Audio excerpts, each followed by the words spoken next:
Assalamualaikum warahmatullahi wabarakatuh. Saya Fazil Haq dari kelas Psikologi C. Di video ini akan menjelaskan tentang gejala gangguan stres pada ibu rumah tangga dalam masa pandemi COVID-19. Selamat menyaksikan.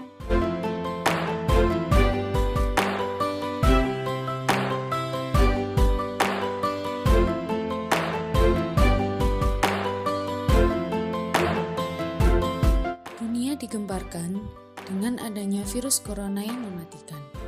Virus ini menyebar dengan cepat, sehingga dalam kurun waktu kurang dari 2 bulan telah melumpuhkan berbagai aspek kehidupan, termasuk diantaranya adalah pendidikan.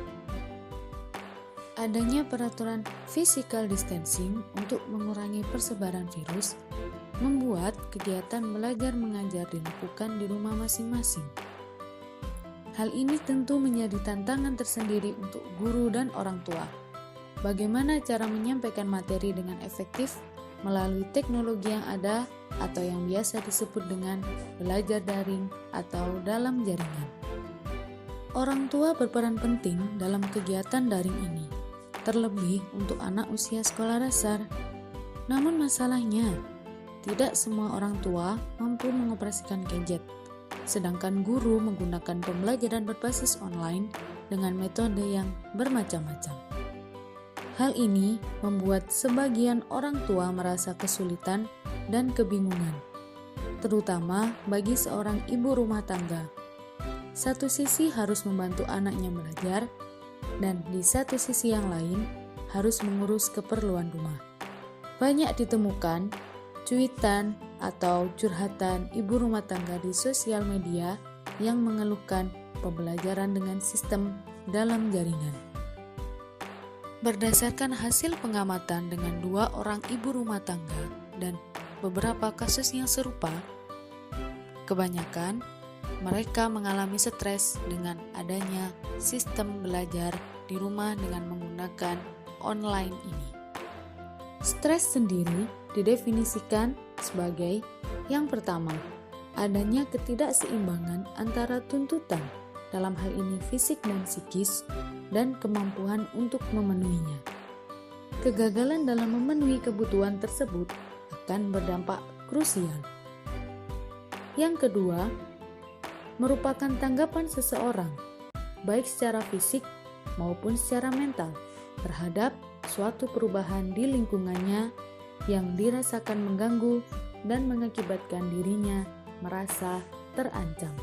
Di dalam stres ini, pasti ada stimulus atau stresor.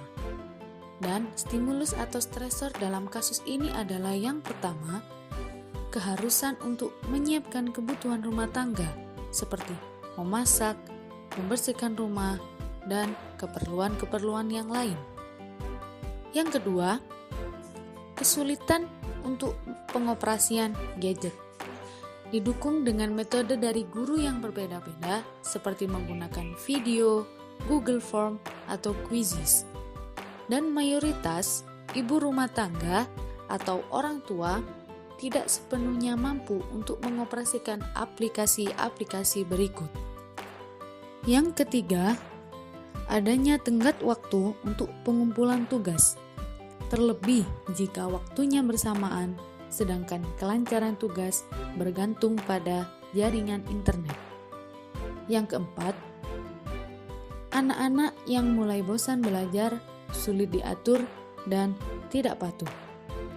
Yang kelima, mengontrol tugas anak karena anak belum menguasai teknologi secara sepenuhnya.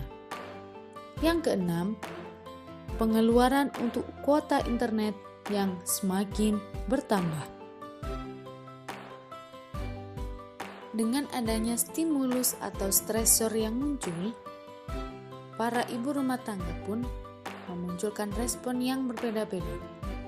Di antaranya adalah yang pertama, cemas dengan keadaan yang sedang dihadapi. Yang kedua, sifat mudah marah dan uring-uringan. Yang ketiga, adanya pikiran yang terdistorsi, di mana si ibu merasa bahwa keadaan ini menyerang dirinya habis-habisan dan korban yang harus dikasihani. Untuk menghilangkan stres diperlukan sebuah solusi. Salah satu solusinya adalah dengan melakukan coping. Coping yaitu semua bentuk perilaku dan pikiran, baik negatif atau positif, yang dapat mengurangi kondisi yang membebani individu agar tidak menimbulkan stres. Coping sendiri memiliki berbagai bentuk. Di sini, saya akan mengangkat 4 bentuk coping untuk menghilangkan stres. Bentuk pertama yaitu self-control.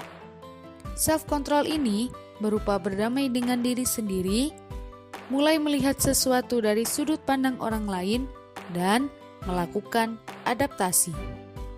Bentuk coping yang kedua yaitu seeking social support, berupa meminta bantuan orang lain dalam pengoperasian gadget. Coping yang ketiga berupa positive reinterpretation, yaitu mencoba untuk memandang suatu hal dari sudut pandang yang positif. Dan coping yang terakhir yaitu positive reappraisal, dengan melakukan meditasi agar kondisi tubuh dan pikiran menjadi lebih tenang. Sekian video dari saya. Terima kasih atas perhatiannya. Mohon maaf apabila ada kesalahan. Wassalamualaikum warahmatullahi wabarakatuh.